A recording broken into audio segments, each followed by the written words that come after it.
Isaiah Thomas officially introduced in Cleveland today, along with Jay Crowder and Ante Zizic. And not surprisingly, all the early questions were about Isaiah Thomas's hip. How bad is the injury? When will he be back on the court? How are you going to treat it? GM Koby Altman confirmed IT will not be undergoing surgery. But other than that, well... Obviously, it's been sort of well documented, the hip injury the past week and a half. And to be fair to Isaiah, we're not going to address any specifics of the hip injury. We're also not going to put a timetable on his return. We're not going to rush it.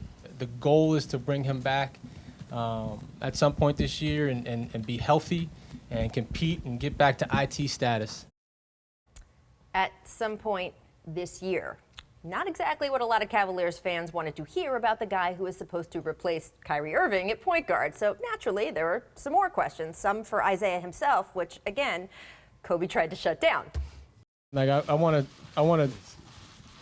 want this to be the Isaiah Thomas hip press conference. And so I'm just gonna, with all the respect, shut down the hip questions. If we want to talk about Isaiah, let's talk about Isaiah the All-Star. Let's talk about Isaiah, the guy that averaged 29 points a game last year. Let's talk about him as a leader and what he's going to bring to this franchise in terms of his performance on the floor when we get him back. So again, guys, we appreciate the questions, but this is not going to turn into the Isaiah Thomas hip press conference.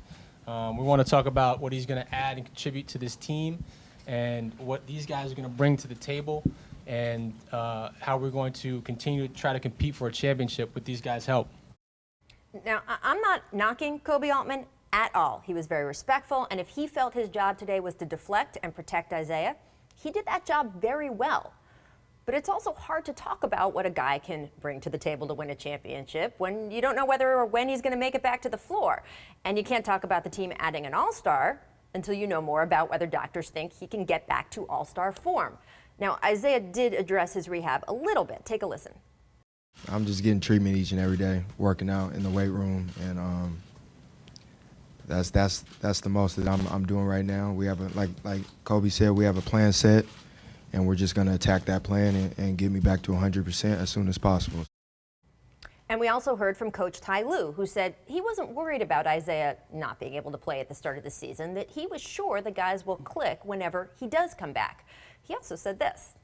And our main goal and main focus is, being healthy when the playoffs start. We talk about that every season, just, taking our time, not rushing situations, taking time off when we need to take time off, and getting guys healthy and getting guys 100%, because we know once we hit the playoffs and we're healthy, we're going to be a tough team to beat.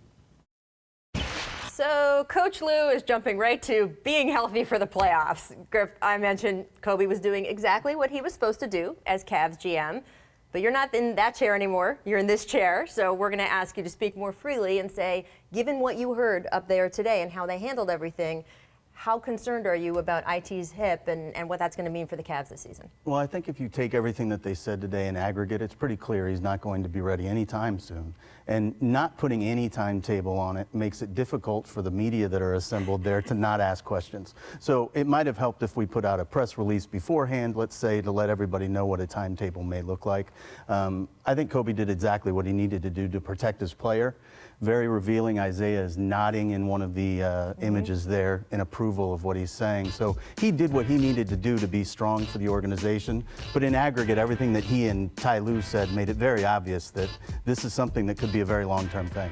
Shout out, by the way, to Dave McMenamin, who wouldn't let it go and asked the tough questions there that needed to be asked. I was on SportsCenter Live as this was happening. I had to react in real time. And my initial impression was they don't know about when Isaiah is going to be ready. And by the way, it's okay that they don't know right now. They probably nobody would know. Not even a doctor would know when he could potentially be ready. So I got a couple of texts after the fact, some people in NBA circles who were watching, and they said, you're absolutely right. They don't know, and there's no way they can know at this point. Yeah, I mean, look, the breakdown of this trade has been so interesting because people are sitting there saying, A, it's about the pick is the most important.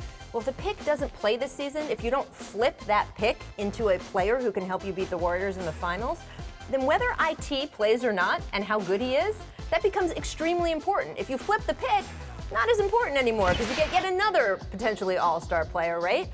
But if you don't flip that pick, the Cavs this year, if you look at it, Isaiah Thomas, we don't know what it's going to be. You've got Kyrie gone. You've got Jay Crowder coming into the starting lineup. Derrick Rose, it sounds like, would come into the starting lineup. I mean, Isaiah very confident on that front this morning. He said the Cavs are better this year, right now, even if they don't flip the pick, even not knowing what's going on with his hip. Take a listen to what he said. It's a scary thing if everything is able to click with the guys we have coming in and the guys we have on this team. I think we add something that they didn't have, and that's toughness, grit, and just people who've been counting out their whole careers. So, Griff, it's an interesting question. I mean, you know that's what he's going to say up there, but do you buy it? Do you think that they are a better team than the roster you left when you walked out of there as GM? I do. You do? I think they've done a really good job of getting more defensive versatility with the Crowder piece. Jeff Green is a nice acquisition at minimum that's going to be a versatile piece for them as well. I think Derrick Rose gave them the ability to withstand something like this in a Kyrie trade. They made it so that they could do a lot of different things. So they are deeper, they are more versatile.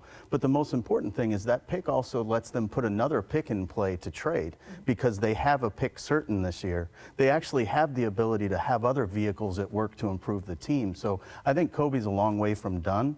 And I think they've started the process very well. I would say that normally championship-type teams in years 3 and 4, they have to play within the margins, right? Because there's only so many moves you can make. Sure. But because of this Kyrie trade, they were able to acquire assets that not only help them right now, but potentially, as we talked about with the pick, can help them in the future, maybe the near future, depending if they want to flip it. So, yeah, I think that they've done a good job considering that most teams they don't have much room to fluctuate there as far as trades are concerned.